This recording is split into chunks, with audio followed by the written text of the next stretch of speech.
Sabi, babalikan natin na-mention ko naman siguro na hindi pa ako ganun kahanda sa panibagong commitment. Sabi nung ano sa sabi kanya? naman pa, Sabi nung kinis siya, hinag siya doon sa simbang gabi. Oo nga, rebound niya. Rebound yun. Lilinawin nyo kasi kung rebound lang, kasi may mga iba namang payag, o pwede na yan. Kaysa hindi ako pansinin, rebounding mo na lang ako kaysa sa wala. Oo. Kaysa sa iba pa yung i-rebound mo, ako na lang. Tama. Oo. Para at least nakatikim. List! At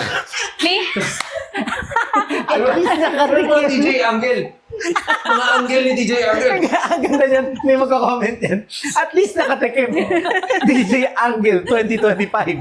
Pero ang takeaway ko dyan, siguro marami sa mga nasa sitwasyon ng rebound, kung i-inform sila na rebound sila, Mas better ba yun? tingin ko baka half, okay pa rin. down the line, half yan. Less pain na? Yung rebound ba, ang chances nun ma-develop into full-blown relationship, maliit all the time? Meron naman chance siguro. Siguro 50-50. O depende Oo. sa diskarte ni homie? Lahat yan sugal. Lahat sugal. Oo. Tama. O lahat, yung buong universe ng Muntik Tales of the- makatikim. Muntik makatikim mo. Kung makatikim kaya yun, feeling ko 50% yan, inususulat eh.